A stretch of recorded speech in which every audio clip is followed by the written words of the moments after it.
What about the Gnostic Gospels? In 2003, Dan Brown published his famous book, The Da Vinci Code. The book, he claims, was inspired by these Gnostic Gospels. If you aren't familiar with the Gnostic Gospels, they are a group of ancient religious writings that were discovered in Egypt in 1945. These writings claim to be written by apostles of Jesus or people close to Jesus. Some of these Gnostic writings include the Gospel of Thomas, the Gospel of Philip, the Gospel of Mary, the Gospel of Judas, the Gospel of the 12, and so on. 52 of these Gnostic writings have been found. In the book, Dan Brown essentially states that in the 2nd and 3rd century, there were different competing views of Jesus, many different Gospels, and the ones that won out were the Gospels chosen for the New Testament. And the divine Jesus that the Church proclaims today just happens to be the Jesus that was decided upon in 325 AD at the Council of Nicaea by the Roman Emperor Constantine. The book, of course, is fictional, but some of these truths behind it have led to a lot of confusion about the validity of its claims and the historical authenticity of these Gnostic Gospels. The Gnostics were a religious group that held heretical beliefs that were even condemned by the Apostle Paul in the New Testament. They believed that the universe was created by a flawed and wicked God that made all matter to be evil, and salvation from this world could only be attained through secret knowledge about the spiritual nature of man. So what happens when we examine these Gnostic writings against the New Testament Gospels?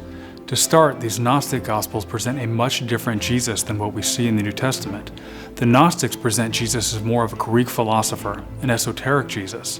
That is not at all the Jesus we see in the New Testament, where Jesus is presented as a 1st century Jewish teacher who revealed and demonstrated himself to be the Messiah. The New Testament Gospels are written as historical narrative, referring to dates, times, and places, seeking to be somewhat of a biography of the life of Jesus. None of these Gnostic Gospels are written in this fashion. Instead, they are presented simply as a jumbled collection of sayings that supposedly came from Jesus. The Gnostics taught of secret knowledge. For instance, in the Gospel of Thomas it states, "Whoever discovers the meaning of these sayings will not taste death." Whereas Jesus in the New Testament is clear. He claimed to be the very way of salvation and came to give his life as a ransom for many, as he died upon that cross, just as it was prophesied of him in the Old Testament. As I demonstrated in one of my previous videos, the Gospels of the New Testament, Matthew, Mark, Luke, and John, were all written in the 1st century, either by an apostle or a contemporary of an apostle. All historical scholars agree, Christian and non-Christian, that these Gnostic Gospels are written much later, from the mid-2nd century all the way up to the 8th century. And none of these Gospels are actually written by the person it claims to be written by. None of them are written by an apostle or a contemporary of an apostle. All the evidence we have shows these Gospels to be forgeries. Even the early church fathers give warning about some of these false Gospels. For instance, Hippolytus, Origen, Eusebius, Cyril of Jerusalem, Didymus the Blind, Jerome, and Ambrose all give warning and attest to the fact that the Gospel of Thomas was a forgery, which is held by most to be the earliest Gnostic Gospel. Even the renowned critical scholar Bart Ehrman, who is an opponent to Christianity, agrees that the New Testament Gospels give us the only historically reliable accounts of the life of Christ, and the Gnostic Gospels are latecomers, legendary, and are unfit to give us any sense of the historical Jesus. As he says, "Many of these Gospels, outside the New Testament, make for fascinating reading, but most of them are latecomers. The bulk of them date from the 3rd to the 8th centuries, hundreds of years after Jesus himself. For these reasons, they are not, as a rule, useful for the historian seeking independent verification of the things Jesus said and did." He continues, "Even though there are lots of other Gospels out there, they are almost entirely late and legendary. Even on a generous estimate, these books will not provide any significant help in our quest to learn what Jesus actually said, did, and experienced. No matter how you slice it, you have to rely on the New Testament if you want to know about the life of the historical Jesus." When we examine the writings of the early church fathers, it's clear that none of these Gnostic Gospels were ever used as scripture. They were only condemned as heretical. Every early church father had just 4 Gospels and only 4, the same 4 Gospels that we have in our New Testament today, Matthew, Mark, Luke, and John.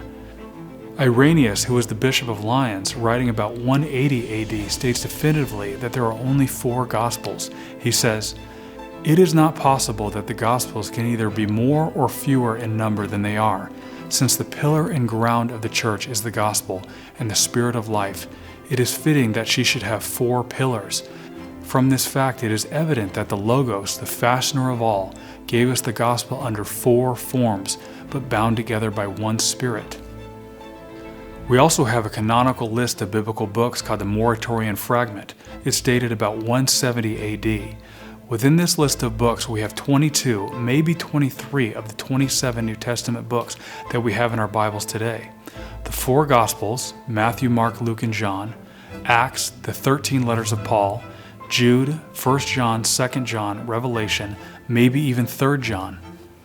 This shows that more than 150 years before the Council of Nicaea, 22, maybe 23 of the New Testament books were already assembled and being used as scripture, with no inclusion of Gnostic writings. Theophilus, the Bishop of Antioch, and Clement of Alexandria, both writing about 160 AD, show that they had the same collection of books that they used as scripture, including only 4 Gospels, Matthew, Mark, Luke, and John. The Church Father Justin Martyr, writing about 140 to 150 AD, had only the same 4 Gospels, which he called the Memoirs of the Apostles. He mentions that the Gospels, along with the Old Testament writings, were read on the Sunday gathering of the church, and an overseer would teach about them. This sounds a lot like what you would see in a church service today, a reading from the Old and New Testaments and then a teaching. And lastly, the Church Father Papias tells us that he got his info about the 4 Gospels from the Apostle John himself, one of Jesus' closest followers. Contrary to what the Da Vinci Code claims and what many people still seem to believe, these Gnostic Gospels are not evidence of an alternative Christianity. Plain and simple, they are forgeries and an attack on the core truths of the Christian faith that were established hundreds of years before these Gnostic writings were even penned.